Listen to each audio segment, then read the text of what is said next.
Hello and welcome to the 25th ARC Industry Forum 2021. We are glad to have you with us today. My name is Andy Chatha and I will be your host for this session.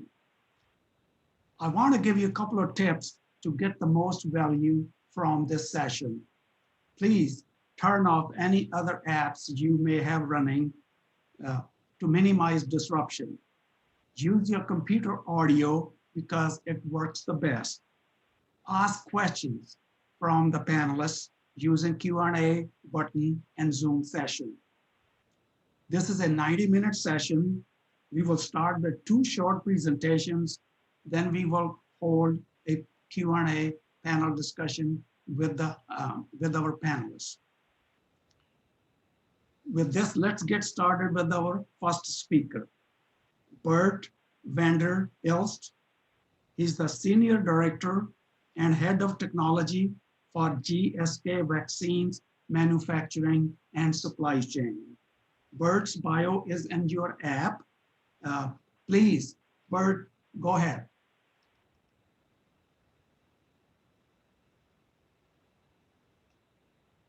Hello, I'm Bert van der Elst and I lead IT for manufacturing and supply chain in GSK Vaccines. On the picture to the right, you see our GSK headquarters in Belgium. We have several thousands of employees working there. Prior to this role, I was leading IT for global R&D from discovery to process development over clinical and reg affairs to medical. And prior to joining GSK, I was in Big 5 consulting with PwC, PricewaterhouseCoopers, and IBM, focusing on IT strategy, process redesign, and system implementations with pharma and fast-moving consumer goods industry clients. In more recent roles, where I'm contributing significantly to our digital transformation agenda. And today, I would like to share a few examples of areas of focus and their challenges and opportunities.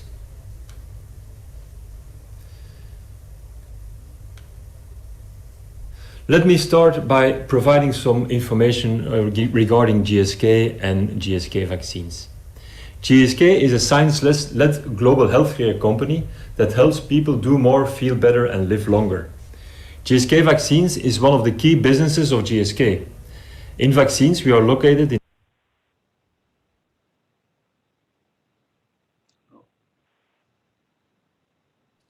Attendees are not able to join, so let me check what could be the issue. Because I think, because I see the same thing.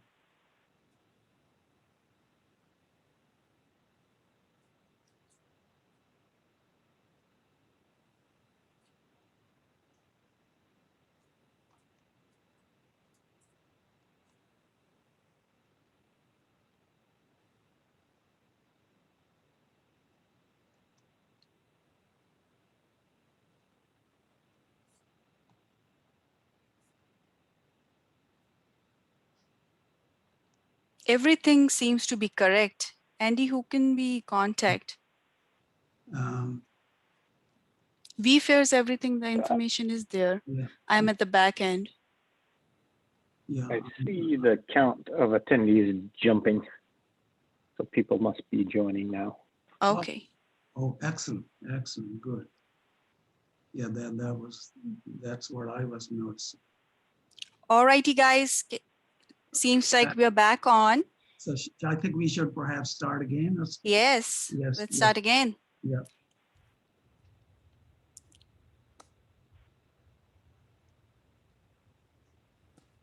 Andy, do you want to welcome Bert? Just a second. Yeah.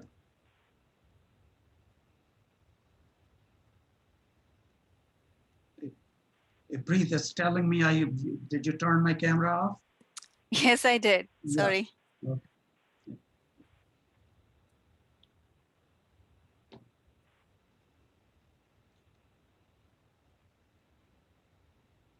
It's still not letting me turn it on. There you go, Andy. You should be able to turn on your camera. Folks, sorry about the little technical glitch here, but we are ready to go now. Thank you for joining us. Hello and welcome to the 25th ARC Industry Forum. We are glad to have you with us today. My name is Andy Chatha, and I will be your host for this session. Here are a couple of tips for you to get the most value from this session. Please turn off any other apps you may have running to minimize disruption. Use the computer audio because it gives you the best sound. Ask questions from the panelists using Q&A button and Zoom. This is a 90-minute session, and we have two excellent presentations to start with. Then we will hold a Q&A discussion with the panelists.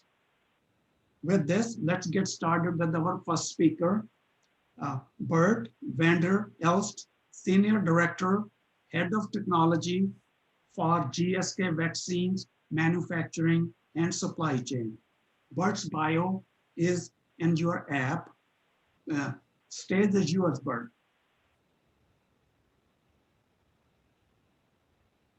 Hello, I'm Bert van der Elst and I lead IT for manufacturing and supply chain in GSK Vaccines. On the picture to the right, you see our GSK headquarters in Belgium. We have several thousands of employees working there. Prior to this role, I was leading IT for global R&D from discovery to process development over clinical and reg affairs to medical. And prior to joining GSK, I was in Big Five consulting with PwC, PricewaterhouseCoopers, and IBM, focusing on IT strategy, process redesign, and system implementations with pharma and fast-moving consumer goods industry clients. In more recent roles, where I'm contributing significantly to our digital transformation agenda. And today I would like to share a few examples of areas of focus and their challenges and opportunities.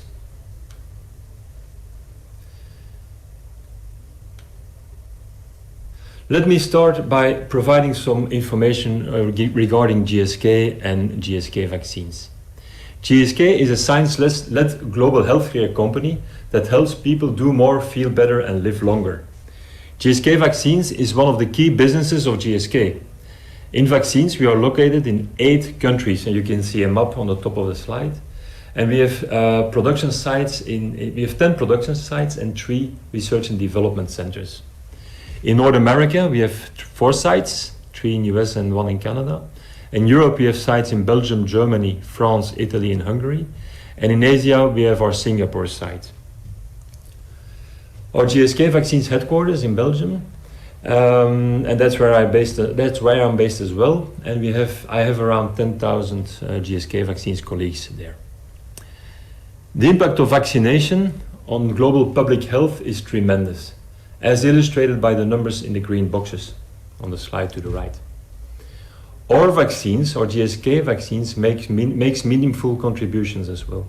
40% of the world's children receive at least one GSK vaccine, and we produce and distribute 2 million doses per day to around 160 countries.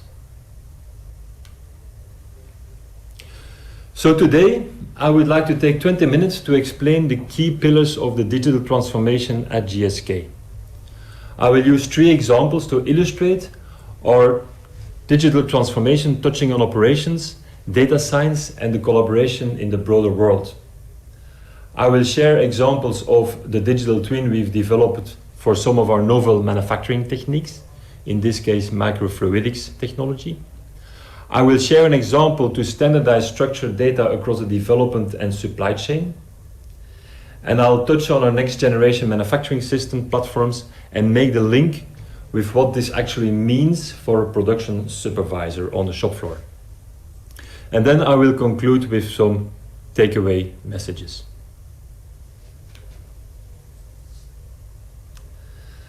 Let's have a look first at the strategic perspective. In GSK, our strategy is centered around innovation, performance, trust, and culture. And on the right-hand side of the slide, you see the 5 pillars of our IT strategy. Future-proofing, the first of the 5, is about having systems and applications that are modern, flexible, and integrated. From a features, roadmap, and architectural perspective. with of course a lot of attention for cloud, due to the fact that cloud gives access to innovation, to scalability, and also it allows us to focus on what matters for us. The second one, agile ways of working, is about discovering user needs and experimenting and scaling to ensure feasibility, viability, and desirability of the solution we design, build, and deploy. And you and us, we call them products these days. These solutions are agile products. The third area, skill transformation, is focusing on bringing staff up to speed with new technologies like cloud and cybersecurity, software engineering, data analytics, robotics, process automation, and more like that. We also have 10 strategic partners with which we co-create in our global IT organization. And some of these are mentioned on slide 10. Finally, robust core is about robust infrastructure such as networks, services that includes high performance computing, databases that includes cloud storage, operating systems that includes virtualization, a big challenge in manufacturing as well. And the underlining, all that to underline the solution and the products we deploy. Robust core will enable internal-external collaboration, for instance in the clinic, operational technology, cybersecurity controls, wireless in our factory and in our labs in quality and research and development. So these are the 5 pillars of global GSK IT. So like I said today, I would like to bring 3 examples forward in the context of our value chain. And like other pharmaceutical companies, our value chain consists of research, to the left on the slide, process development, where we develop the process to produce something, clinical development, reg affairs, medical and commercial, and manufacturing and supply. On the left hand of the slide, you see the contribution of these to scientific and operational productivity. Scientific is more in R&D, operational productivity is more in manufacturing and supply, and the contribution to enabling the best science. Each example that I will bring up contributes to these 2 on the left-hand side.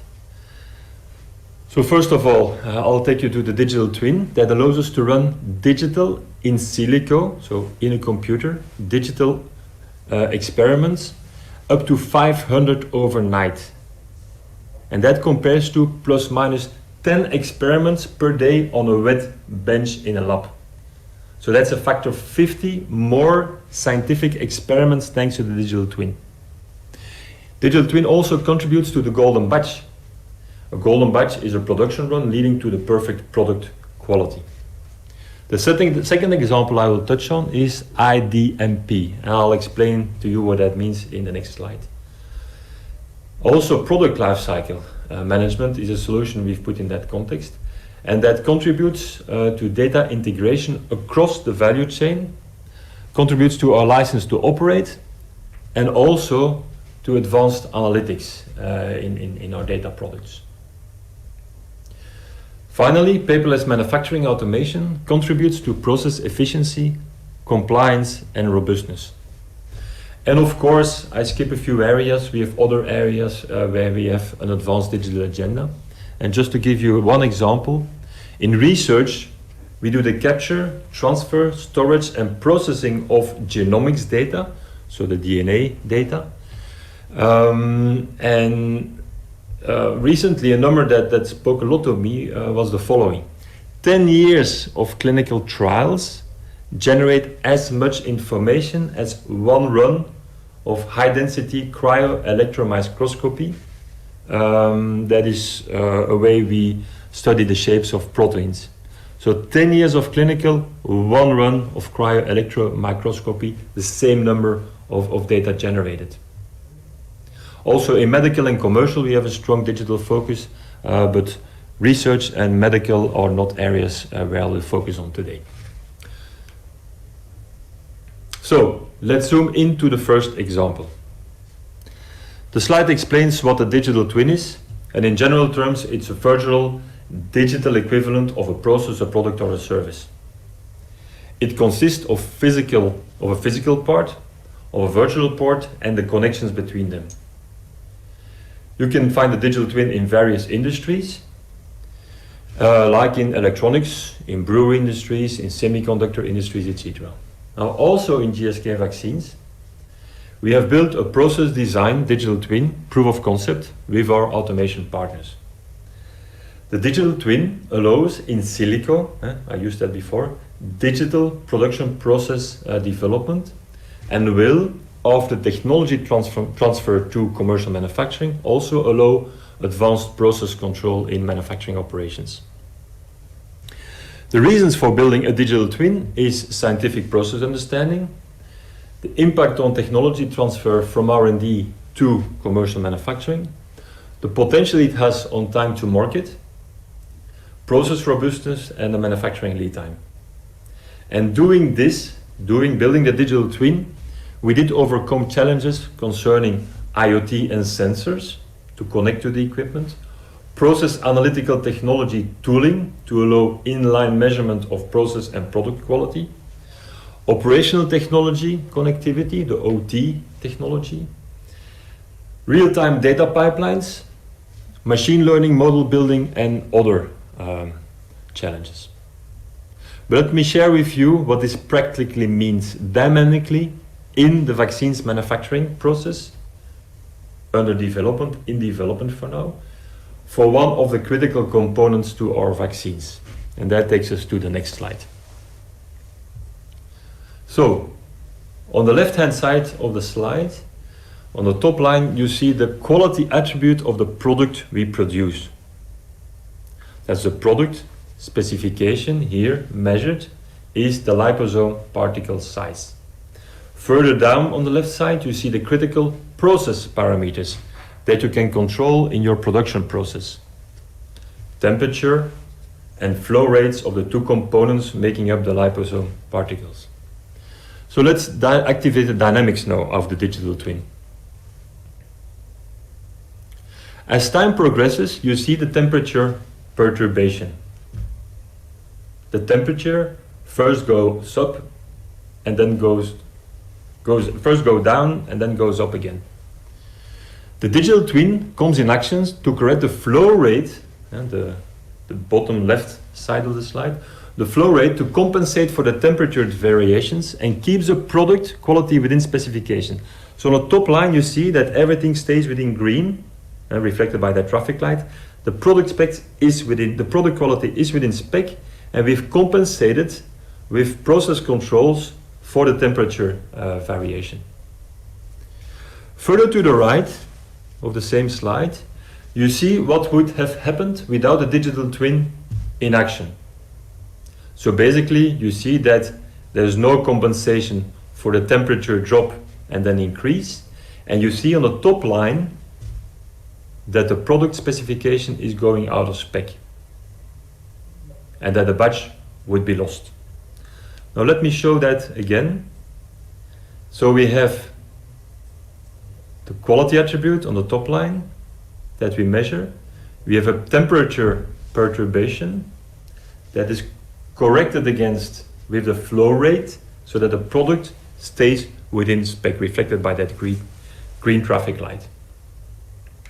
And then, again, if we would not have had the digital twin, you would see that there is no way to compensate for a temperature variation, and you would see that the product goes out of spec and the batch would be lost, reflected by that red curve on the top and the red traffic light.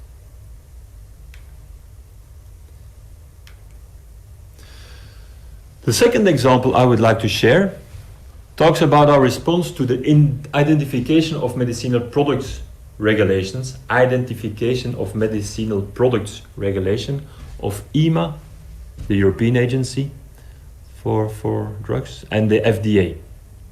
Now, IDMP is an ISO data standard for consistent referential pharmaceutical substance data across the value chain. So from preclinical to process development to clinical to reg affairs to manufacturing and supply and medical. Now on the left hand side you see the ISO IDMP data model reflecting things like pharmaceutical product, substance, market authorization data, etc. So it's an integrated data set for our products.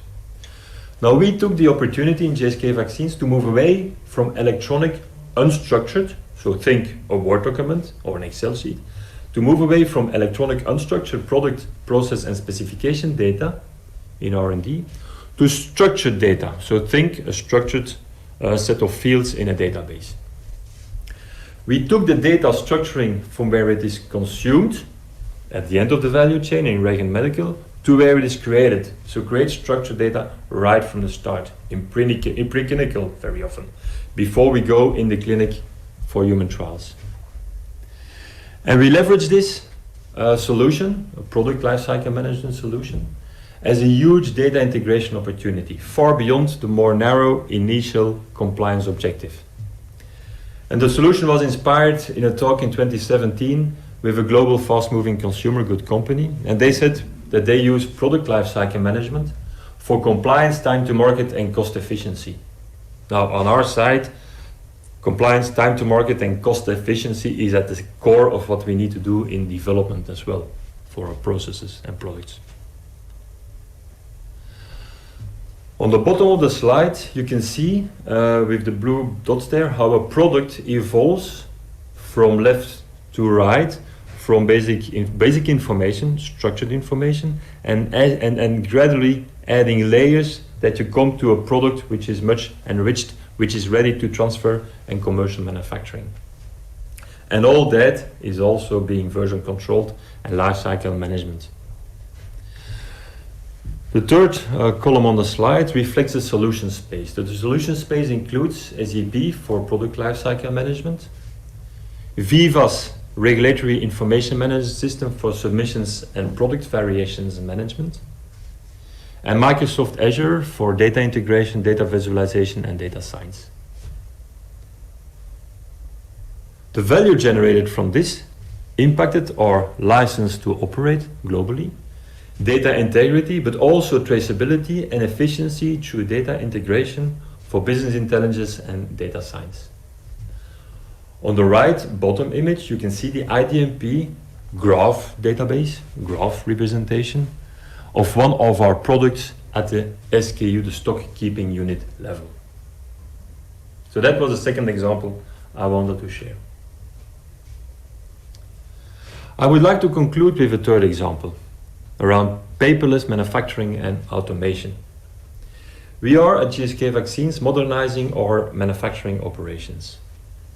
In the introduction, I mentioned we produce vaccines in 8 countries and 10 sites with more than 10,000 staff in vaccines manufacturing and supply. The next generation manufacturing execution systems, they are called MES, holds wave 1 and wave 2 benefits on operational efficiency and effectiveness. Also benefits for process lead time, for instance, the process to do batch reviews, holds benefits on compliance and also process robustness. The modern platform will allow us to link together paperless manufacturing, automation, and also the machine learning empowered digital twins in order to steer process execution in real time, like for instance the semiconductor industries and the global breweries do since some years. Challenges are not only related to the system deployment, but also, and even more, related to process simplification and standardization globally, and the people's capability to work in a digital manner. Now let's take a look at what this means for a shop floor supervisor. So this is Marco. He's a shop floor supervisor and produces vaccines to plan and in compliance, and he's embedded in a continuous learning organization. He uses modern integrated technology to perform value-add activities in a paperless way. He uses control towers and digital twin to oversee and steer production execution in real time. And he uses product, process, equipment, and operator data to drive process robustness. Key tech enablers for Marco are the modern manufacturing execution system platform, the digital twin for process robustness, the industrial scale secured operational technology network, the IoT sensor connectivity and data pipelines, the trusted data for KPIs and artificial intelligence machine learning models, and structured data coming from R&D via the integrated data technology transfer processes. Let me recap and share a few conclusions with you. So, working agile, focusing on value. And in the intro, I mentioned to focus on viability, feasibility, desirability, to experiment and design, build and upscale solutions. I share 3 examples of our digital transformation across the value chain. The digital twin, data standardization across the industry, and manufacturing automation. And this is much more than systems. It's about people and capabilities, processes, and technology and systems. The master data is the fuel of the processes, and data standards like IDMP is a common currency of collaborating beyond the boundaries of your company. I explained the leverage, that leveraging our strong GSK tech foundation is very important. That was reflected by the 5 pillars that we apply in all we do. Global processes are supported by global solutions. That is also very important. And I also wanted to share my favorite topic these days. Trusted data comes from robust processes, leads to data insights for action to be taken again via processes. So it's a loop, data and processes. Processes and data amplify each other in today's digital world more than ever before. Thank you for your attention, and I hope we'll meet in the panel discussion later today. Thank you so much, Bert. 3 great examples. I am sure we are going to have many questions from the audience about these examples. Now let's move to our second presentation. Ralph Rio, Vice President at ARC. Ralph, go ahead. That was a nice talk by Bert. Digital transformation often requires technology to support it. And in manufacturing and industrial facilities where there are physical devices, this often requires digital twins and often digital threads to go along with them. So I'm going to talk a little bit about digital twins, define them and segment them, and then talk about the benefits. So a digital twin is a digital representation of a physical system and something that actually exists. And there are generally 2 types. In the upper right-hand corner, we see a 3D image, and that is a type of digital twin where it would be tied to data and animated. All right, and then there is another common type of digital twin, which is a formula, maybe a math algorithm, maybe machine learning, but it's an algorithm that is used to assess the piece of equipment. And the leading cause of impediment to the creation and deployment of digital twins often is bad data. So I'm going to talk about digital threads in that context a little later in the presentation. Now, this bad data issue should not be a reason not to do digital twins.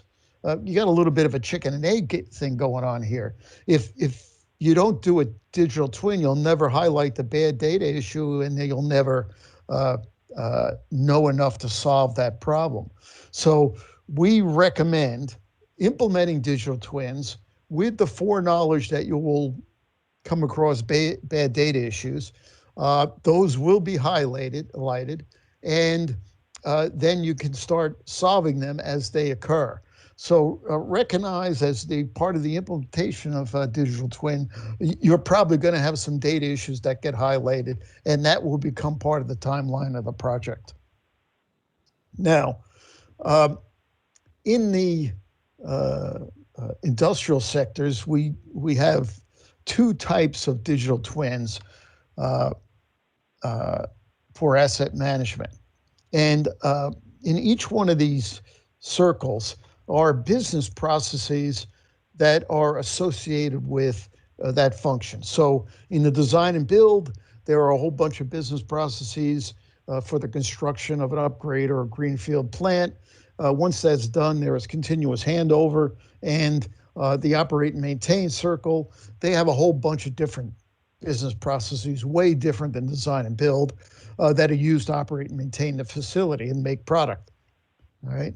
So that's how we segment the digital twins. There are project digital twins that usually are 4D models, so it's a 3D plus time.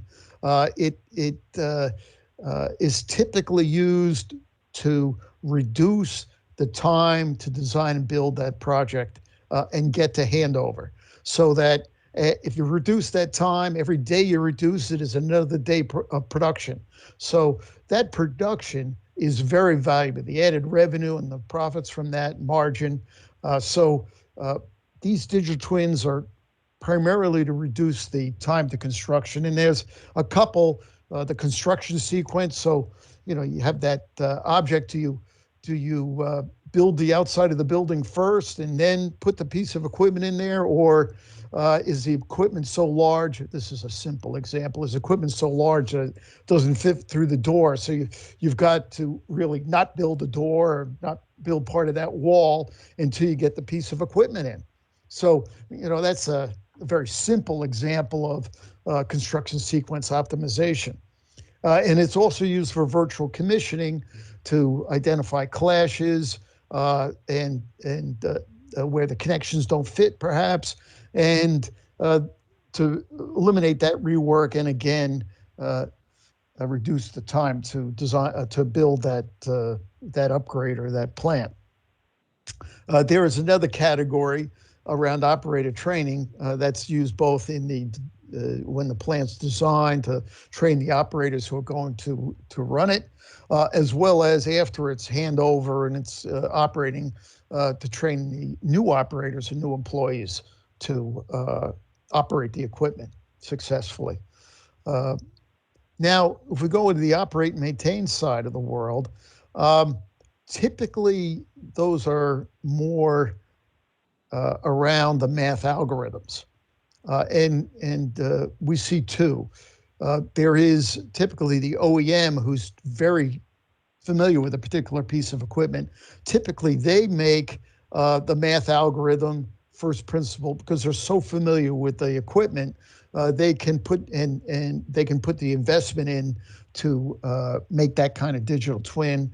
Usually, it's pretty expensive, but they make a lot of equipment so they can. On a per piece of equipment basis, it's a very reasonable investment. On the for the plant operators to end users, typically they go with machine learning because they can't make that huge investment, and provided that they have an experienced professional train that device, the machine learning algorithms.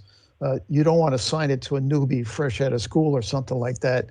You need really somebody who really understands when things are going bad to train that algorithm, machine learning algorithm. And typically end users take that approach. Initially, they almost all are around predictive maintenance, mainly to prevent unplanned downtime, identify when the equipment is starting not to behave properly early enough so that they can repair it before it fails. But we also see it moving into now to process optimization in a big way. Bert at GSK provided us with an example of that. We're also starting to see some cases where it's used for energy management. And these are all usually tied to real-time IoT data, Now, we mean both process data as well as equipment data. So in the case of a pump, it's the pressure, temperature, flow maybe of the material going through the pump, but it also includes something like the current draw and vibration around the motor, for example. And that makes for a much more robust digital twin than just using process data. Now, the benefits for the project digital twin, they're all around shorter product duration and avoiding clashes, rework, getting to revenue faster, getting the benefit faster. On the performance digital twin side of it, most of it is around improved uptime, though we are getting into improved process optimization.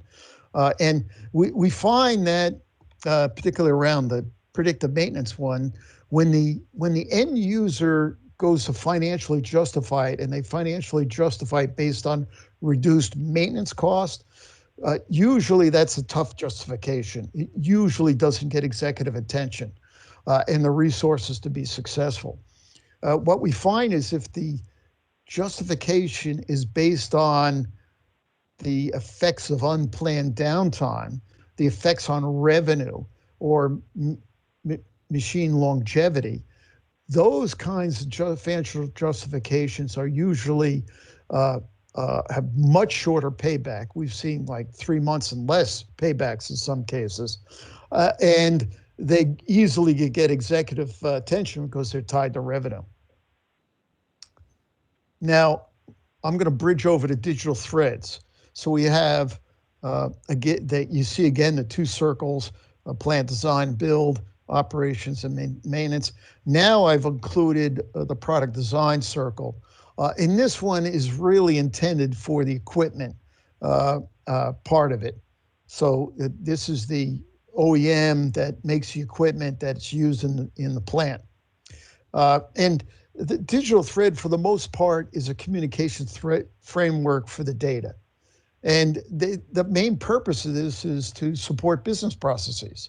So I'll take a simple example of this for the product design, the plant design. Many OEMs will provide AutoCAD files for the perimeter of the equipment that they make, plus connection points. And those are easily plugged into the design by the people who are designing the plant, and make for a better quality design, and also much more efficient because the designers don't have to repeat those drawings. This is kind of a two-way street. Not only are the OEM giving the plant design people information to make their designs higher quality and faster, they can also feed back to the OEM information to make better equipment, as an example. Now, on the right-hand side, the OEM to operations and maintenance, we're starting to see a transition to product as a service and servitization. So the example of this is where the OEM is remotely monitoring the health of the equipment that's in the plant, and they're able to assess the asset health, and they can identify when something is starting to go wrong very early in the process. And they do one of two things. Maybe they alert the maintenance people in the plant, they send an alert to someone, and they repair the equipment, or they send an alert to a local distributor, and one of their service people makes an appointment with the plant to repair their piece of equipment. So we're starting to see those business processes go across the OEM and into the operations and maintenance of a plant. Now, just a little bit more is available around digital twins for you during this forum. If you go to the lobby, you click on resources, that'll take you to this pop-up page here, resources. You can filter by partner, ARC advisory group, and then it'll be easy to find this particular white paper, Managing Digital Twins, and digital threads for improved operational performance. That white paper is available to you right now. Also tomorrow, on Wednesday at 3 p.m., there's going to be a session in track 2, digital twins for improving operations and maintenance. 3 end users are going to be talking about their case stories. One is around predictive maintenance. Another one is a digital twin was made during the design and build process for the construction sequence, but was made in a way that can be as part of continuous handover, and the operate and maintain people can use this as a platformer for asset lifecycle information management. And the third one is around this entire plant-wide 3D digital twin, and how do you now make that available to remote workers, is particularly important during the pandemic, so that they can see what's going on and support the plant even though they're not physically in the plant. Pretty good session. Well, thank you for listening.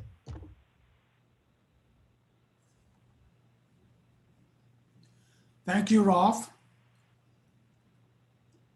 Now we are going to start our Q&A part of the session.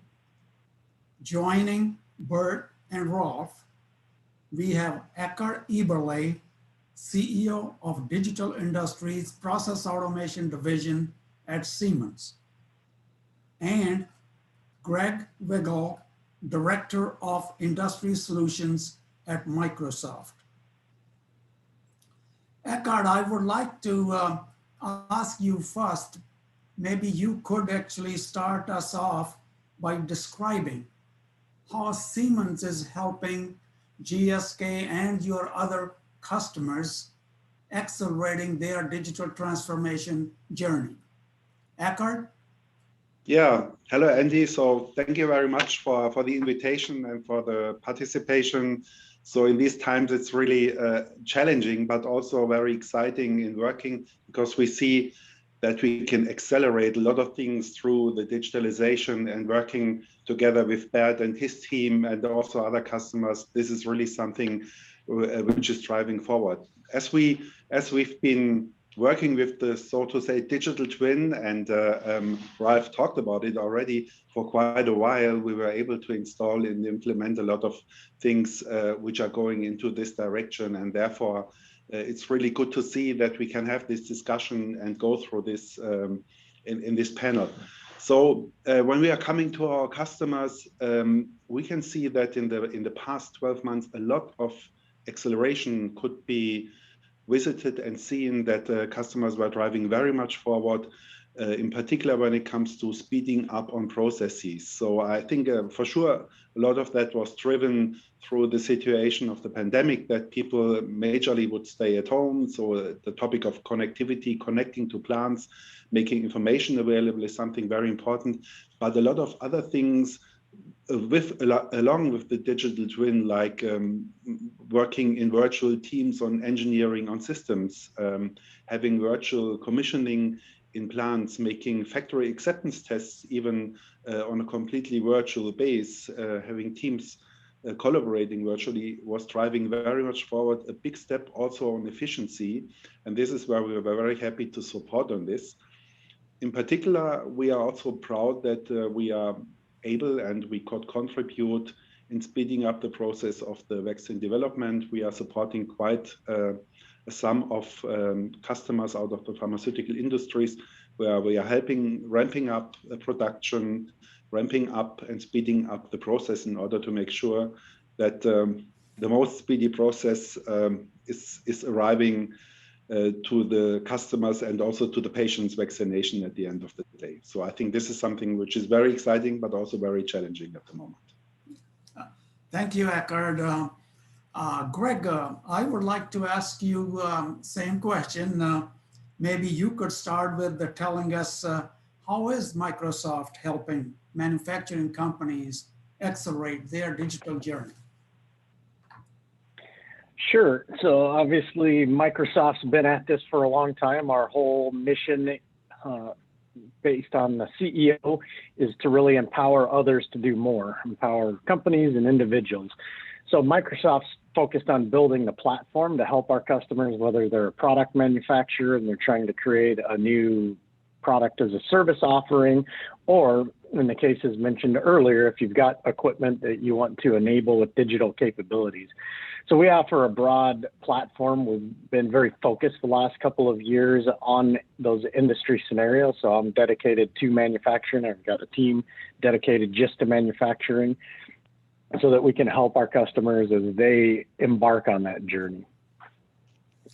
Thank you, Greg. Let's maybe start with the question I have here from one of the audience members. What is the experience of companies with maintaining digital twins long-term through the life cycle of a production unit? Would you have some comments, Bert? Yes, thank you, Andy. Now I explained that the focus we are taking currently is in research and development. And I explained that it is a proof of concept that we did on novel technology, being microfluidics. So long term, I can't speak to deep experience, but we've been looking at other industries like electronics and semiconductor, where they have more and longer term experience with lifecycle management of digital twins. Now, if you look at the elements of a digital twin, data and data analytics is key. And if you talk about data analytics, you talk about feature engineering, model management, model drift management, refreshing models with new data.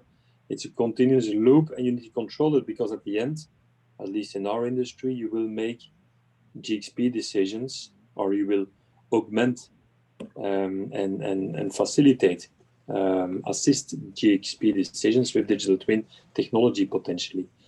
So from a tech perspective, we need to make sure that this life cycle is a closed loop, and you stay in a state of consistency across the board. Now, again, our experience has been very much in research and development for the in silico experiments, like I explained. Doing the tech transfer is one of the steps ahead, and then applying that in mass production on the manufacturing shop floor is another challenge. And that was not a claim I made. That is something we will be doing in the future. Eckard, maybe you have some comments and some experience with some of your clients. Yeah, for sure. I think one may distinguish between the two groups of data. I think one thing is talking about operational data, what Bert also was referring to, very much on working on the existing information of the system and shaping this, having permanent simulation and improving on the production, which is something where data anyway are resident, available, and going to change over the time. I think the question was somewhat also relating to the point on the classical 2D, 3D, and complete engineering and design of a plant. So I think first you make this, you initially make the complete design, and then you have undertaking changes in the process of improving the plant, maybe making replacements. And this always has been some kind of a challenge, keeping this data up to date. So we are working, and we see this also in a lot of other places happening now, on easier processes to incorporate this and bring in updated data about the engineered piece. If you are changing, for example, a pressure transmitter, or you're changing the piping system whatsoever, to make this easier to handle, so that customer operators are also willing to work and have the chance to work in an updated system. And I think this is something which is essential. And another question for a lot of our customers has been, how do we deal with brownfield installations where we maybe even in some cases have paper documentation and even not maybe data formats? And there I assume that artificial intelligence will help us a lot in gathering this data in a much smarter and intelligent way, and bring this forward, that grabbing this information and then bringing it into the system will make a difference, because it's much easier, and then the efficiency is there, that it's also valued. Because a lot of customers were stepping away or staying away from this because the effort to manually include this was just too high. Thanks, Eckard. I have a question here for Andy. I would like to add a little bit, if I could. I think fundamentally, everything that Eckard and Bert said is true about the need to support the digital twin once it exists. But for people to be willing to provide that support, it must continually provide a benefit. We see digital twins created in the design and build side of the world. They don't make it through continuous handover because they don't really provide a benefit to the operate and maintain side of the world, and they die an ugly death. So it's continually providing that benefit, whether it be predictive maintenance, operational and performance improvements, or whatever. Even digital twins created inside the operate and maintain side of the world, if the data quality is bad and you're getting a lot of false positives, that's a problem, and it isn't providing a benefit anymore, and people go back to the old way of doing things. So in essence, the simplified answer is continue to provide benefit to the user using that digital twin. Excellent point, Rolf. I have a related question here. Those of end users who are trying to implement digital twin, what pieces of advice do you have? Maybe Bert, we could start with you.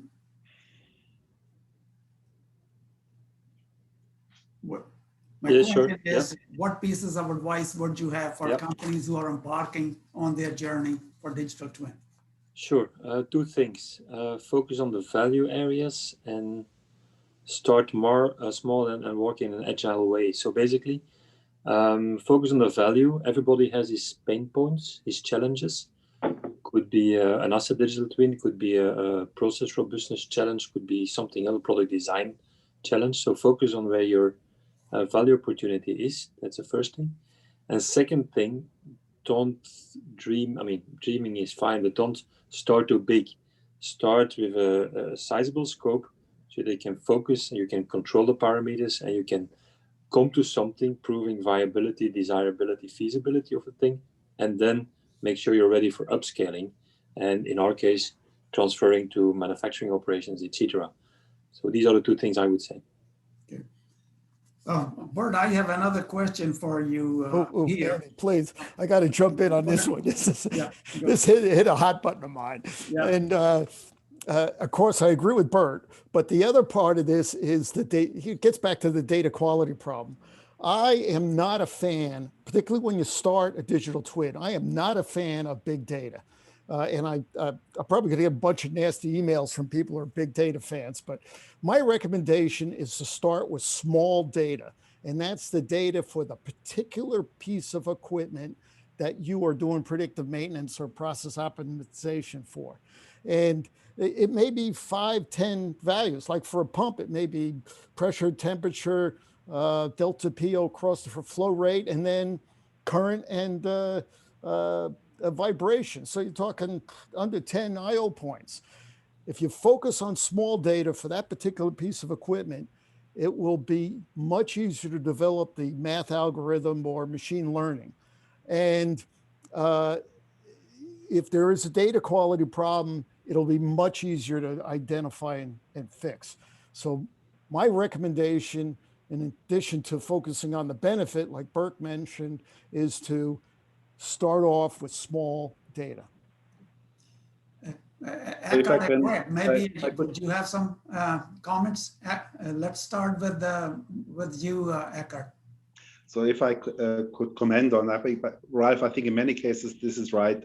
And we see a lot of customers which started exactly in some digestible pieces to step into things and getting into the understanding how we are dealing with this. And this is very much in line with things when we are talking about asset performance improvement, uptime, and this kind of stuff. Yeah, there are also some other use cases where you need to get on a bigger picture to implement and drive things. And maybe one of the examples what we were driving very much forward was one of our customers in the petrochemical area where we are optimizing a complete cracker. and they are sparing millions by having a simulated complete digital twin of the process and permanently improving on the performance and the outcome, so that they can balance between the quality of the incoming material, the exhaustion which is in the furnaces, as well as then the quality of the output. So this kind of thing it's a bigger piece. It's a lot of data what you are creating, but the value you are creating out is tremendous. I think, and this is what Bert was saying, I think it doesn't 100% contains on the number of data points, but it contains on how much performance and cost you can improve and take out of the system by having a digital twin and making use of it. And I think this is something where it drives. Is it worth it? If not, you better don't do it. And this is right what you said. Excellent comment, Eckard. Let's maybe, I have a question for Microsoft here. Greg, maybe you could talk a little bit about how do you start working with a manufacturing company who is embarked on their digital journey? Sure, thanks. So I think based on some of the comments, these are things we run into every day, right? So customers don't know where to start. They don't know how to start. I saw some comments about brownfield equipment. The first plant I worked in had equipment that was put in place before I was even born, right? So certainly there's challenges with getting started, but one of the things we like to talk to customers about is think big, start small, go fast, right? So you definitely don't want to over-architect or over-engineer a solution and try to build everything from the beginning, because it is a learning process and it is a learning journey. And each manufacturer is going to have different equipment, different processes. So for us, it really starts with sitting down, understanding what the biggest areas of improvement are, mapping those out to where we can apply digital technology and digital capabilities and cloud technologies. So ultimately, it's a matter of starting with that business outcome. What's the customer business outcome we're targeting, and then walking back into the technology. So when my team gets involved, we don't start with a solution in mind necessarily. We start with that customer business outcome. Where is it going to be? Where will be the biggest impact? And then we'll find the digital technologies. So I think for us, that's the most important piece, is just making sure we understand what are we trying to solve for, and then let's apply technology versus starting with technology and trying to apply it for the sake of doing cloud technology or AI, because it's not going to get you where you need to go. Excellent. I agree with you wholeheartedly, and I think lots of companies have found that out. Starting with technology is not a good idea. Bert, I have a question here for you. What were some of the unique challenges that you overcome and you had to overcome while you were actually embarking on your digital journey for the 3 projects that you described?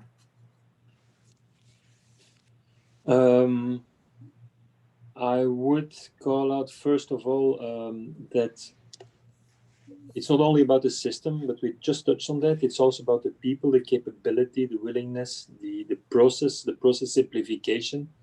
So there's so much things you need to do before you engage on just a technology track. That's one thing. And the other thing is that these days, everything you do is so multidisciplinary. Take the digital twin, you need scientists from the bench who know how processes behave. You need IT people who can plug applications into an IoT operational technology network. You need data scientists who can number crunch the small data sets or the big data sets. So these are 2 of the things I would bring forward right now. Excellent. Any other comments from maybe what some of the challenges your company faced, Eckard or Greg? I think when it comes to the perspective on particular when we were working together with Bert and his team on the case, in particular on the digital twin part. I think it's a combination of different competencies which needed to be bring in. On one side, we have to bring in some kind of an understanding how about the pharmaceutical process, because otherwise Bernd and his team cannot talk to us. We would even talk on different levels on language. On the other side, for sure, we need the experts which know about the process and which know what are the things which drive the quality of the outcome of the product. And I think this was something which was essential. And in this case, particular, we were having a team from our side doing implementation, the automation on the part technology, on the simulation piece we were installing, we were assembling this, bring this together, making the planning, but also together with Atos, a partner in the game, which was bringing machine learning in order to teach the system for the simulation, which then was incorporated in the Star CMM Plus software piece. So I think it's always some kind of a combination, and this is what Bert was saying. You never find a place where one guy is going in and solves the problem. We see this even more. We are, to a larger extent, doing also digitalization consulting. So whenever we go somewhere, we have usually people from knowledge about the process, people which know about software design and execution tools, and someone who is conducting a process in the way of a consulting approach together with the customer. And then you get something tangible out, where you also come to the pain points how Ralph was describing before. Thanks, Eckard. Yeah, no, all I'd add to that is it was mentioned earlier, and what you just said, ultimately I can bring a data scientist to the game, but unless you have that subject matter expert, you're going to struggle in solving the problem. So I would just kind of highlight and emphasize that you do need that partnership. So even with all the great AI technology, having that subject matter expert at the table is going to be critical. Next question is more about how did working from home impact your operations? Maybe we could start with you, Bert. What sort of actions did you take so that you needed fewer people in the plants and so forth? Yeah, no, I speak for tech. I cannot speak for all the plants in GSK and GSK vaccines, but explaining what we did in tech will help a bit. So basically the first focus was on business continuity. So making sure that when we are taking changes into production with our projects, that we don't disrupt anything that is working well. That's really important, because the opportunity to go fix things is just reduced as you're working remotely. So business continuity was the first thing. The second thing I would say was closely monitoring and communicating like hell about the challenges for remote access. VPN, for instance, was a constraint right from the start, because it suddenly upscaled from a few thousand lines to many 10,000 lines overnight, basically.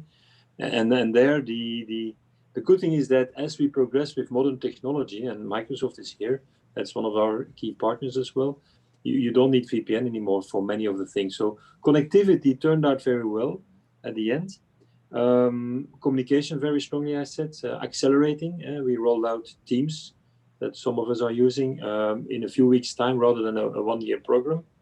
And then at the same time, also the cyber risk vigilance, managing that, because there was increased activity there. And maybe something to conclude, there is also the business process, of course, where you need to enable remote work. But that's an area where we, with electronic signatures and digital signatures, were pretty well advanced as part of our compliance processes. But that was also something that we had to scale overnight to remote workers in a fully paperless environment. So these are a few examples. Thanks. Hey, Greg, maybe let me ask you, clearly Microsoft, I'm sure you guys didn't have any issues, your people working from home with IT or something, but your customers, how did you help your customers, adjust to this work from home environment? Sure. Obviously, for us, it was a little bit easier because we had the tools in place. But for our customers, what we saw is, as Satya Nadella, our CEO, puts it, we saw 2 years of transformation in 2 months. Right. So literally, if you go back a year ago, I want to say like Teams usage is up like from millions to hundreds of millions.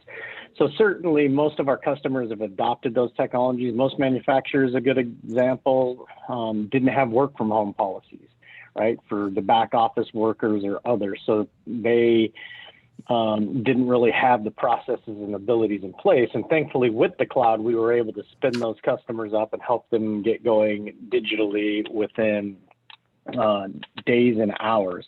So that's the back office work. But when you think about shop floor, part of a couple presentations I have coming up in this venue is Kaizen events is a good example, right? You used to get people in a conference room and you'd be able to work together to solve problems.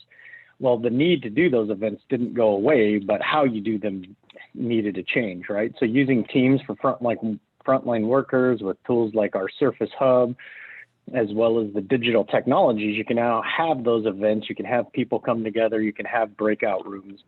So certainly we're seeing those companies that were digital going into this, whether it's something like a Chipotle, right? It's not manufacturing, but they thrived during the pandemic because they had the digital tools and capabilities already in place, and they were able to take advantage of the changes in the marketplace. So that's what we're seeing is customers trying to rapidly figure out how do they digitize. And I think we're only, for manufacturing, we're only at the very beginning, right? We've done the blocking and tackling to stay functioning as a business, but there's a huge amount of opportunities now that companies have started that journey. So I think, over the next couple of years, we'll probably see an even more robust focus on digitization because it's required, and it's going to provide the double-digit improvements that customers need to survive in today's market. I agree with you. Right. Next, I think I have a question here about IT/OT integration. I'm wondering, who would like to start, because obviously it's been a big issue for the manufacturing companies for a long time, and it's a kind of a long journey trying to integrate their IT operations with the OT side and also engineering. Maybe I could start with you, Eckard. Maybe how are you helping companies trying to bring, IT, OT, and ET closer together? We see the general tendency in connecting IT and OT for quite a while, and I think some companies. I even had an automotive company where the CIO at the same time was head of automation. I think this was 10 years ago. This was very advanced view on bringing things together.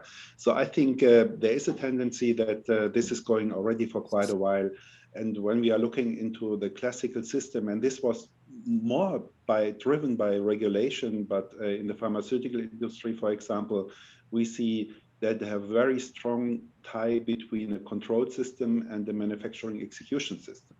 Out of the regulations of FDA and everything behind, you have to make sure that data are driven very much in a very consistent way. And there you bring a system which is more or less IT based together with a classical automation system. And this is what we are doing for quite a while.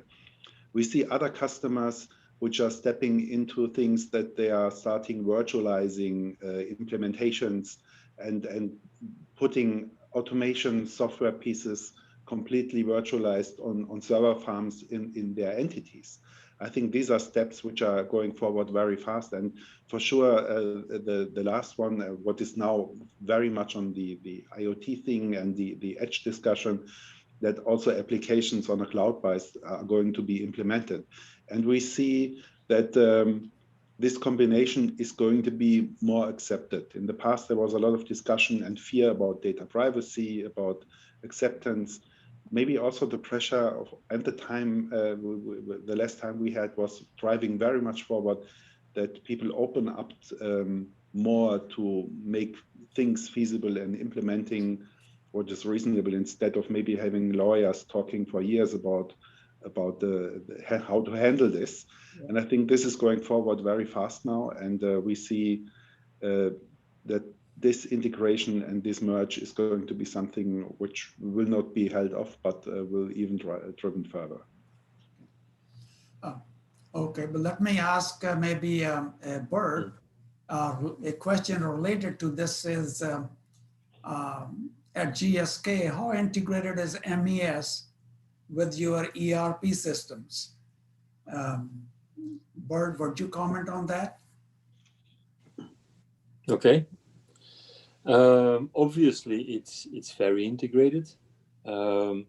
We don't invent new things or big innovation there.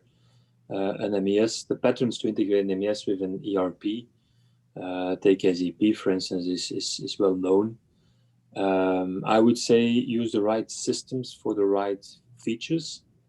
So I'm not going to do my warehousing management in MES. And I'm not going to do my batch recording, my electronic batch recording in my ERP system. That applies to ERP, MES. Same thing applies to MES in the context of an historian or in the context of a SCADA system, etc. Use the systems where they're good at, and apply common sense and common best known methods, I would say. The whole digital twin flavor to that is something new. And edge computing and all these are these fancy new things that you need to have response to in a real-time world.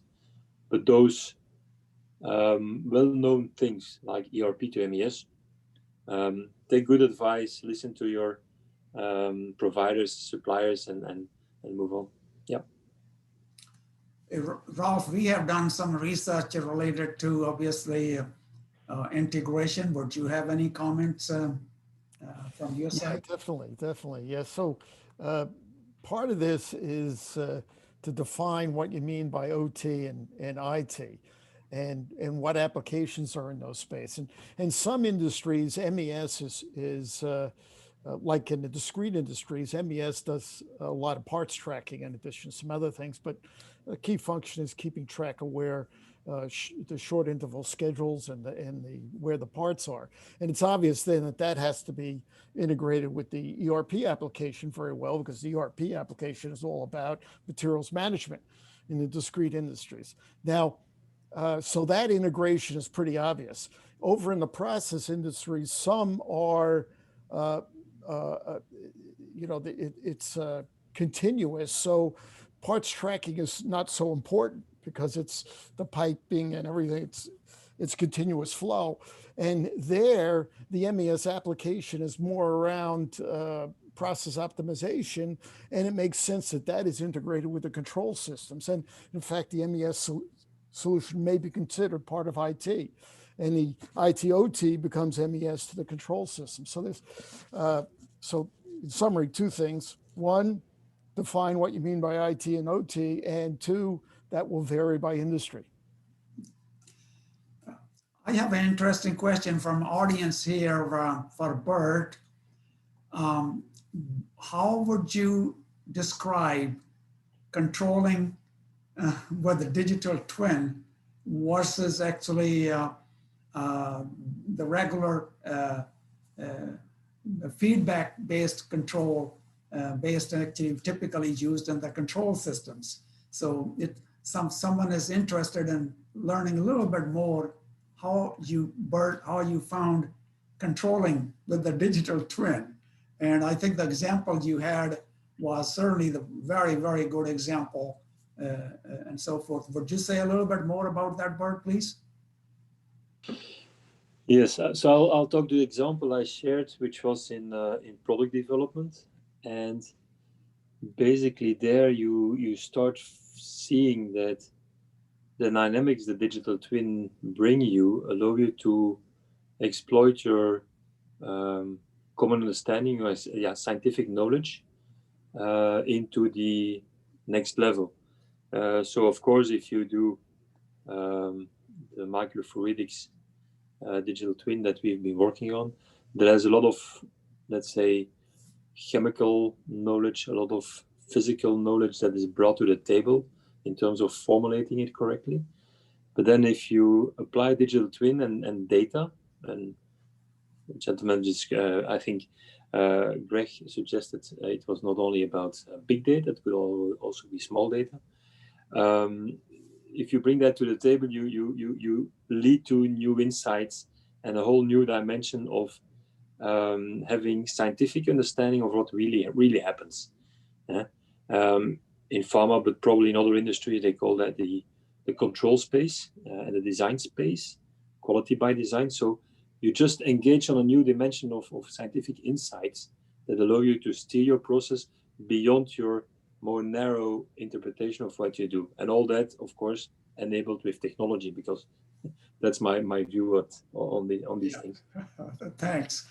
Now, Eckard, you have a lot of experience with traditional control, and certainly now you have this digital twins. How are you other customers seeing this? Are they finding controlling a digital twin interesting?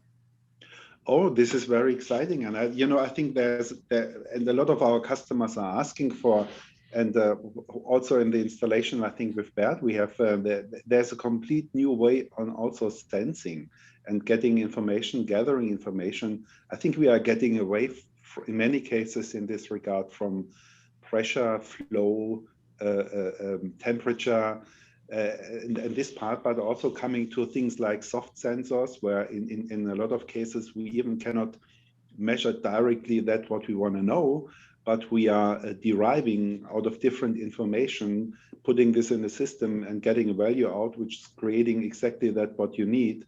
And this is maybe even calculated outside of the classical automation piece and gives a feedback loop into the system. And therefore, I think this is absolutely necessary. For sure, there's a lot of discussion how to intervene in the yet and up until today existing automation pyramid, because I think this is a closed system. You don't want to something interfere from the outside, and how do you deal with this? So everything which is coming out from outside in, either it be soft sensors, either it be IoT information, will it be high sophisticated simulation tasks which are done offline? There needs to be very clear and dedicated understanding how you interact into the control system itself, because still we are in many cases in an environment where a safe operation is highly recommended, so to say. And I think therefore it's absolutely moving in this direction, and we see a lot of applications and project implementations already today where we see the combinations of that. And this is also reflected in the portfolio from our side, which has been developed over the last years from the classical automation on process and discrete to what a big bunch on software, either it be in the design space, but also in the active and operation simulation piece, and everything which is also on the asset performance side on cloud-based applications. So our portfolio has been grown exactly towards these points where it's getting really interesting to add value via these kind of applications where other use cases are solved compared to that what we've been doing maybe in the past. Thanks, Eckard. I'd like to call on Greg, asking him, what Microsoft technologies are manufacturing companies are really finding exciting.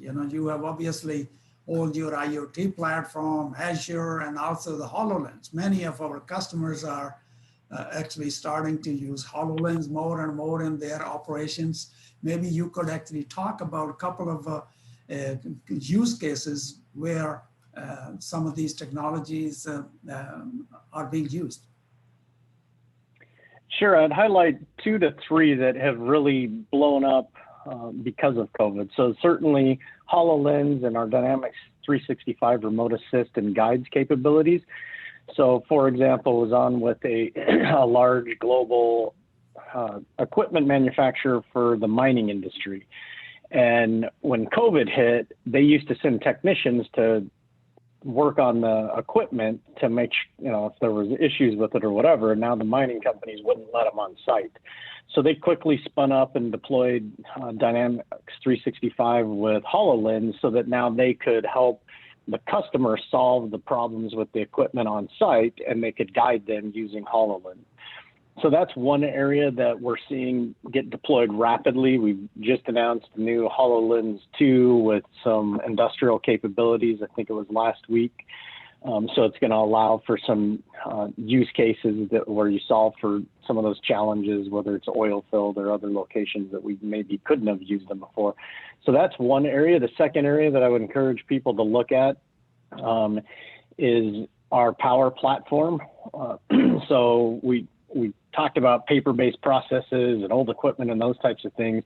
Power platform also has done phenomenal for our customers during this time, because you can take and very quickly, it's a no-code, low-code platform. So you can take those paper-based processes, digitize them, and deploy them on an iPhone, an Android phone, a tablet, a Windows PC. So very quickly, you can take processes, replicate those in a digital format. So that's one that, again, I would encourage people to look at, because it's helped solve some immediate problems that came with the need to social distance and not be able to be on site. So those are the two areas that have probably been most useful to our customers to help them get through some of these challenges. Thanks, Greg. I have a question here for Bert. Bert, what are your plans going forward? Now, certainly you have implemented some of these solid technologies and so forth. Where do you see GSK and 2 years from now or 5 years from now and so forth? Bert? Yes, Andy. Let me think. Speaking for tech, we support our business executing on the strategy. Yeah, that's very important. So I don't set a strategy, but I engage with the business to deliver on the priorities. Now, we are a physical product company, so we're not in a service business or in a virtual internet service. We are in a physical product company. And so basically, like I said as well, we are science-led. Yeah? So that means there is a lot of advances that in tech we need to get organized for in order to accommodate for the needs that are evolving. Manufacturing area, process robustness, is one of the areas, like I explained, that we tackle with our advanced manufacturing systems. Integrated supply chain is one of the other areas. Sensing the market, the demand and the supply matching and all that. And then another area is also, of course, engineering, technical service and engineering, where we need to make sure that we've got the best return on investment from our assets. And of course, that comes with technology solutions again, like, for instance, data insight to do predictive maintenance rather than waiting for something to break down. So leveraging data to take action in the process, to improve the process across the value chain of our environment where we produce physical products, vaccines in our case. Thanks, Bart. Maybe let me ask Eckard, what would advise your customers out there who are in the middle of their digital journey? You have some other comments, how are you helping them? So maybe first advice would be, don't stop trying and push things forward. Is one thing. Don't make the projects too big, and start with something what you maybe cannot digest. Try to consolidate over the time, because I think this is also what we were learning when we were starting in creating digital applications to make this fail fast modules. Because you have a lot of ideas what could be done. The challenge of a good engineer is that he usually tries to always find an end and close the case. But that sometimes the cases are just not there. So this means you may start with 100 cases, you boil it down to 10 which are exciting, and finally you will implement maybe 5 of them, but they are creating the value. I think a lot of companies started with many ideas in a very broad approach, but then you have to bring it somehow together at the end of the day, make your decision very early, what are the things which bring me further and what are the things which don't, and then implement on this and drive this forward. Finally, but also I think it's very important having first successes done, you need some base decisions about the platform. As we've been working with GSK on the MES part, on some other, at a certain point in time, you need to make a decision. What is the platform you are driving forward in order to bring this in? And I think this is then have to be back on a holistic view. But you need somehow first a tangible understanding how your plant works, what are the things which are working, what are the sweet spot you have to drive on, and then come to a conclusion and go ahead with the platform things then as well. Thanks, Eckard. Let me maybe ask Rolf. You know, he works with many customers. Maybe Rolf, what are you advising our customers? Well, we mentioned this a few times. Bert and Eckard both mentioned this. Start small. Focus on a small project. You know, if you have a small data, if you got 10 data points, you don't need a data scientist. And then grow from there, build on success and bring in the data scientists when you need them, and grow it into the larger type of applications Eckard particularly mentioned around process control. Yeah. Let me ask Greg. Greg, do you have any other pieces of advice for the customers?